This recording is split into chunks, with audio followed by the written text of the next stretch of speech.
welcome to this week's edition of Game On Wrestling on Campus. I'm Renee Washington here, joined by John Lewis at Morristown High School. John, let's talk numbers. Districts, we have some wrestlers less than last year. Any surprises by that? Well, we had 87 last year who advanced to the Region 7 tournament. This year we're broken up into Region 6 and 7, 31 in Region 6, 48 in Region 7. That's 78, so we've lost 9 kids already before we even start the regions. We had 29 district champs last year. We have 22 this year. I imagine around the state people are counting these numbers, and they're coming to the same conclusion, which is somebody took these spots away from our kids, gave them to somebody else's kids. Yeah. Now, Region 6 starts tonight, and we have some wrestlers in there that maybe, are they surprising to you, or who's left? I'm a little surprised. A couple people. Craig Cook at 103 in Region 6. He was the top seed. In District 21. He lost in the finals. You know, you're going to have that. You get Steve Truex from Northern Burlington is another one. We talk about Steve a lot. He was a second seed. He got to the finals.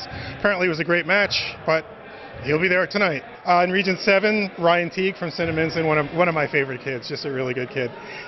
He was the top seed at 138, got to the finals. He lost. Drew Boker, Rancocas Valley, at 170, he's going to be in the preliminary round also. So it's not Joe Schmo out there. You're second or third.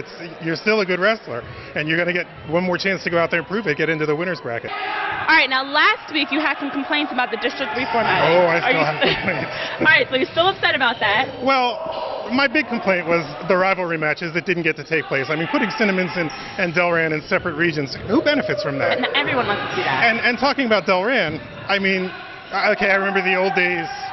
I would say, okay, we only have 2 guys to cover wrestling this weekend. I'll go to Steiner because they wrestle early, and then I'll go to Holy Cross. Yeah. So we can do 3 districts with 2 guys. And the state says, well, can you do 8 districts with 2 guys? And of course we can. Right. You know, so I go to Holy Cross. There are 4 county teams there. Nobody goes to Delran. So I do a story about, I mentioned Avery Denardi becoming a 4-time district champ. Phil Rogers also became a 4-time district champ. There was nobody there to cover that. So, and this is going to go on. And I mean, okay, you can argue that you strengthened the field at Atlantic City, although you also expanded it. But I think you lowered the profile of wrestling in Burlington County, in Mercer County, in Camden County.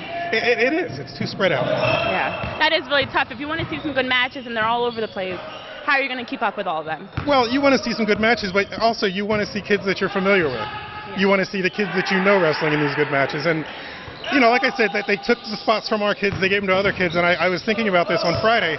I was at Holy Cross listening to the place go crazy for Bo Bruno.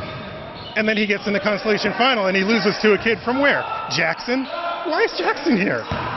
You know, and I realized that is exactly what it was about, but, you know, Bo Bruno, he deserved to go, and Atlantic and Holy Cross, they deserve to go crazy for Bo Bruno a couple more times. Yeah, that is tough. Well, that is all the time we have for today's show. Be sure to follow us on our Game On homepage for more content all week, and follow us on Facebook and Twitter at BCT Game On, #BCT Sports. Thanks for joining us, and we'll see you next week.